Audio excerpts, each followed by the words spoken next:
I'm in Sri Lanka hiking the Pekoe Trail. The trail is named after the grade of tea, the pecos, the orange pecos and so on, that come from the tips, the very top of the tea bush. So we're going to be seeing a lot of tea plantations along the route. The route here is broken into 22 stages, typically that'd be one stage per day. We're only doing 11 of them over about a 10-day period. So far the weather's fantastic, the path's fantastic, and I've got 8 wonderful people I'm travelling with. So hopefully this will be a fantastic trip.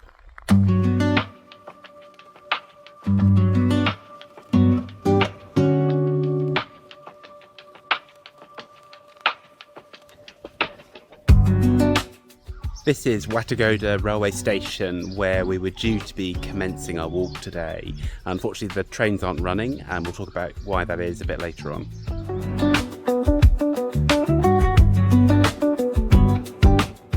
And the reason there are no trains and why we're actually walking on the track for some of the trail today is that the cyclone Ditwa from late last year caused so many landslides throughout Sri Lanka that roads and railways were damaged, and most of the railway in the hill country here hasn't been able to reopen yet. Many of the bridges have been washed away. And being true to its tea-based name, the section of the trail we're doing today is taking us through quite a lot of tea plantations. It's a very attractive landscape.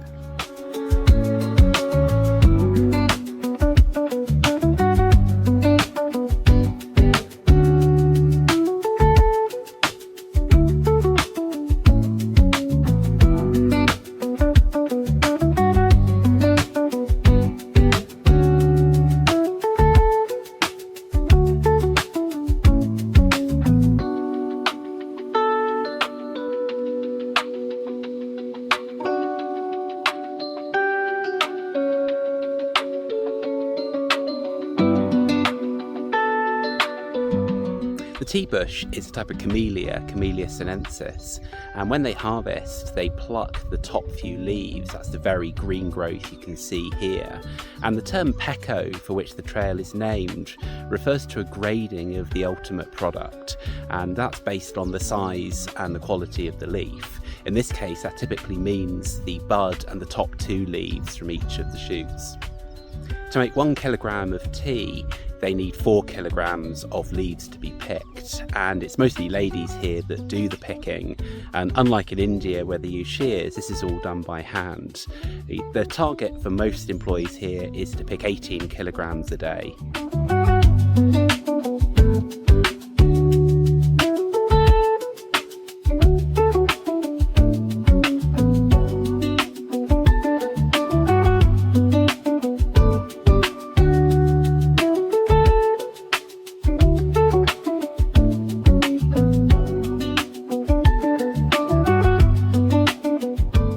For the last few days we've been walking through tea plantations, and the landscape is absolutely beautiful, and by its nature it's a very tidy, well manicured landscape with regular pruning and very frequent harvesting.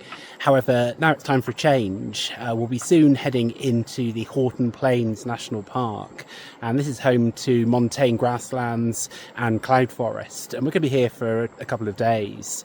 Much more biodiverse than the plantations we've been through so far.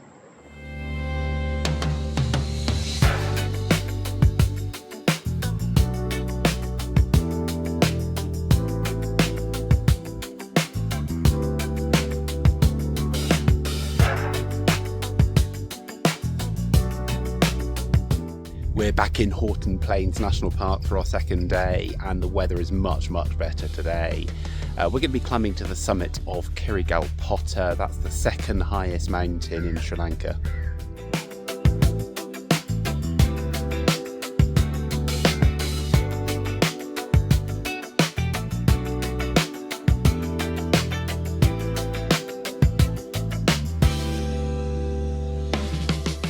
Our guide tells us this is the only national park that you can explore on foot, and there's a main loop trail that most tourists do, but we're not doing that. We're doing a seldom used, very overgrown, slightly marshy path, and it's likely that we're the only people walking it today.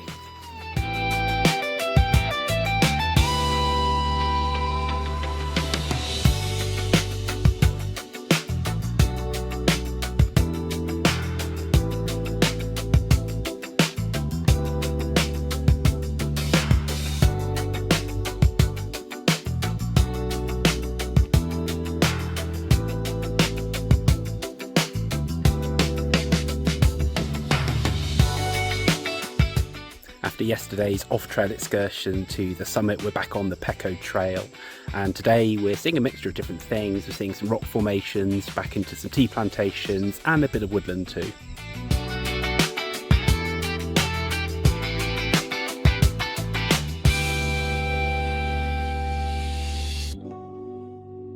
The effects of the US-Israel-Iran war are being felt here with fuel shortages. They get most of their fuel here from the Gulf through the Straits of Hormuz, and they've recently introduced a fuel quoting system. Most people can only get 15 litres per week for their car. Luckily for tourist buses, they've got an exemption, so we have not had any particular problems. And today's Wednesday, and they've just instituted a 4-day working week with Wednesdays off for the public sector to try and reduce fuel usage. We've already seen petrol stations that are closed because they've run out. We've seen massive queues, particularly of tuk-tuks, waiting to get petrol. So there's definitely a real challenge here.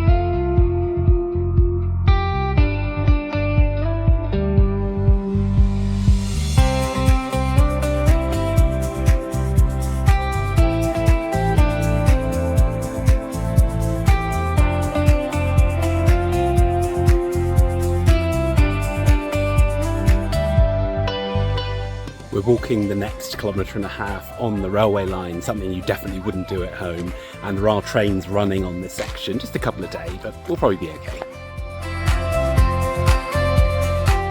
This is the town of Ella, population around 45,000, and it's a bit of a tourist centre here, a bit of a backpacking place, and it's the first significant amount of tourists we've seen, other than ourselves, since we arrived at the airport over a week ago.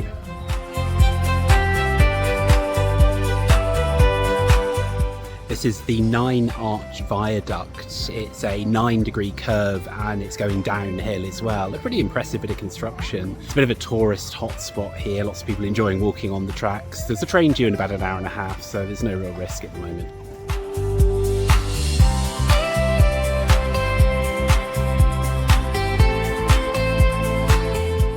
We've skipped forward a few sections of the Pekoe Trail for our final 2 days. We'll be doing the last 2 sections of the trail, and we're back to tea plantations, although these aren't quite as finely manicured as some of the ones we've seen previously. At the end, we'll be seeing how the picked tea is turned into the sort of tea you can actually put into a teapot. The process is relatively quick. They start with what they call withering, which is where they blow hot air over the freshly picked leaves. They're put out on nets, and this hot air, partly it's about drying them, partly it's about starting a chemical breakdown within the leaf, and partly it's to soften them up, ready for the next stage. And that next stage is rolling, and what the rolling does is it breaks the leaf, and that causes more of the moisture to come out, and it causes the enzymes to be released, and the enzymes then start a chemical reaction with those broken down chemicals, and this is what's ultimately going to create the tea that we actually then drink. The next phase is oxidation, where the leaves are laid out flat and that chemical process is allowed to continue, and this is where the flavour and colour of the tea is defined. Green teas generally will oxidise for a short period of time, and black teas for longer. But if you let that process continue too long, you'll lose all the flavour. So what they then do is they dry and fire the tea, and that's effectively killing off the enzymes and stopping the reaction. And finally, they then sort and grade the tea. And this is done by size. You get the very small particles, the dust as they call it. That's a low quality tea. You get entire leaves, and you then get the Pekoe, the smaller pieces that came from those tips that were plucked at the very beginning.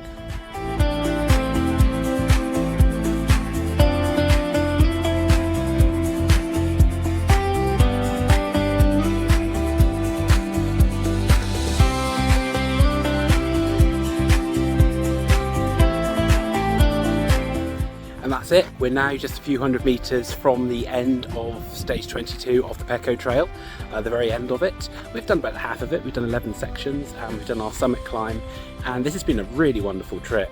Of all the 10 days we've been walking, we've only had about an hour of rain. The landscape's fantastic: mountains, forests, jungle, tea plantations, other agriculture, and the people have been fantastic too. We've really enjoyed the food, the rice and curry. So now it's the long 5-hour drive to Colombo and the overnight flight home.